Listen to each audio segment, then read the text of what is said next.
Bea Alonzo. Sinampahan ng kaso sina Christy Fermin at OG Diaz. Christy at OG may buwelta kay Bea.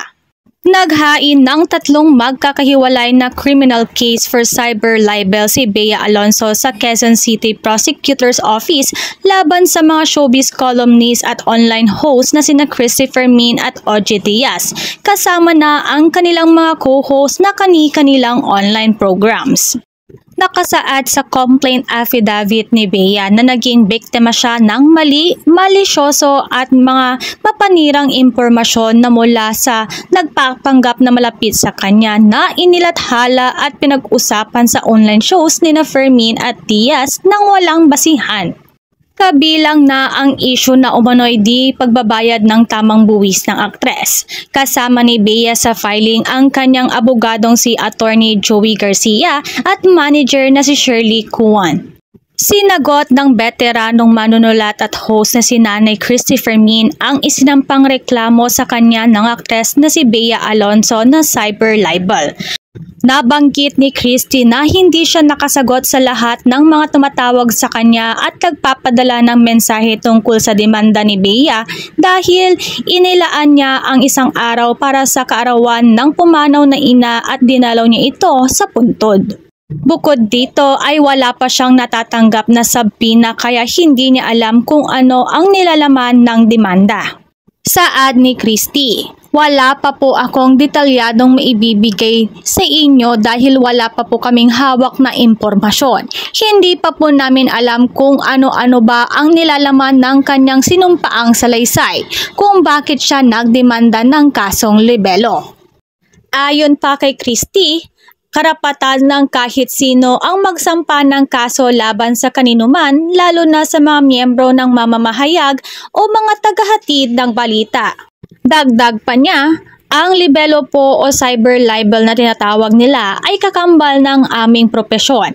Ito po ay parang dila at ngipin na magkasama, di po maaaring paghiwalayin. Ayon pa kay Christy ay napakalayo pa ng tatakbuhin ng kasong ito dahil magpapalitan pa sila ng kanilang salaysay at ang prosecution na ang magdedesisyon kung sino ba ang nasa tama at kung sino naman ang nasa panig ng mali. Ayon pa kay Christy ay hindi daw nila matanggap ni OG Diaz yung kanyang kampo sa pagsasabi na ang vlogs daw nila ay ginagawa para lamang magkaroon ng mataas na views at pagkakitaan si Bea Alonzo. Ang programa daw nila ni OG Diaz ay dinisenyo hindi lamang para di umano kay Bea Alonzo. Ito daw ay para ibalita ang lahat ng kwento, positibo man o hindi tungkol sa mga personalidad na tinatawag nating public figures. Ayon kay Christy ay kinikwento at inilalatag daw nila ang mga balitang nasasagap nila at depende na po yan sa pagtanggap ng mga personalidad na kanilang tinatalakay. Nasambid naman ni Christy na makailang beses niyang ipinagtanggol si Bea sa mga laban nito sa mga dinaanan nitong issue noon. Ako po ay nagbigay ng proteksyon sa kanya. Ako po ang nagtanggol. Kinalaban ko ang lahat para lang mabigyan ko siya ng magandang pagtalakay at opinyon, ani Christy. Dagdag pa ni Christy, dapat intindihin ninyo ang aming propesyon dahil kami po ay tagapagtawid at tagapaglatag lamang ng mga balita. Hindi maaari na ang gusto ninyo lamang ang aming sabihin. May huling mensahe naman si Christy kay Bea Alonzo. Gumawa ka ng maganda, Bea Alonzo. Patuloy kitang papalakpakan. Patuloy kitang pupurihin pero kapag ikay nagkakamali at sablay ang iyong ginawa, sa mata ng publiko at sa aming panlasa, ikaw ay aming papaalalahanin.